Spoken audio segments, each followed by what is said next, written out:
زۆر نەو شار و شارۆچکانەی باشووری کوردستان تا ئێستا شوێنێکی تایبەت بە کۆکردنەوەی بە ساڵات سوانیان نییە.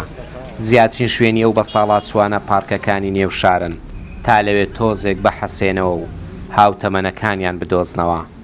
هەرچەند وەک تەواوی چینەکانی دیکەی کۆمەلگا ڕۆژێکی تایبەت بە ساڵات سوانیش لەلایەن نەتەوە یەکگرتووەکان دیاری کراوە، بەڵام بەشێکی زۆری بە ساڵات سوانی باشووری کوردستان نازانن ئەو ڕۆژەکەیە.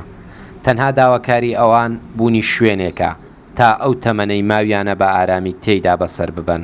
بە ساڵات سوانەوە لە خۆناو ئەو بازاڕێ دێن و ئەسن حتا جێگایەکیان نییە فەرموو ئەوە جێگایە خەرکانی بە ساڵات سوان دێن لێرە کۆبنەوە یەک بەناو عەشی قسەیەکە ئەگەر جێگایەک هەبایە تایبەت بە ساڵات سوان باە لە کۆبانەوە دانیشتبانە باشتر نەبوو ممچینە خەرکانە کەبی ڕەنگە لە ماڵ و حالی خۆی گلەی و عاجزی هەبی ممچینە سەرپەرشتیارێکی باشی نەبی ئەبێ ئەحسایەکی بە ساڵات سوان بکرێت چەند هەن لە کوردستانی بۆ نەکرێت لۆ گەنجەکان نەکرێت لۆ ئینسانی بە ساڵات سوان نەکرێت لەوی بەرەژۆتر بەرەژێتر هەموو ئەو چین و توێژانە لە کوردستانیدا هەبن نەکرێت بۆ نەکرێت.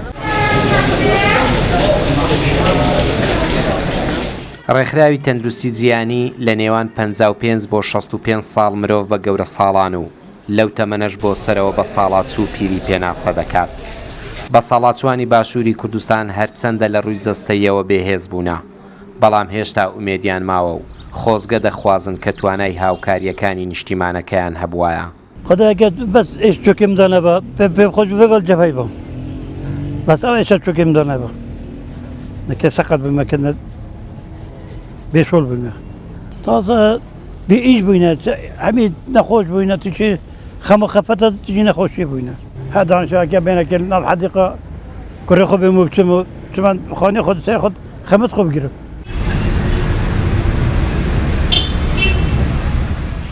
ساڵی 1990 نەتەوە یەکگرتووەکان 1 ئۆکتۆبەری وەک ڕۆژی جیهانی بە ساڵات سوان دیاری کرد بۆ ئەوەی بایەخ بەو چینەی کۆمەلگا بدرێت و بواری بەشداری کۆمەڵایەتی و ئابووریان بۆ بڕەخسێنرێت.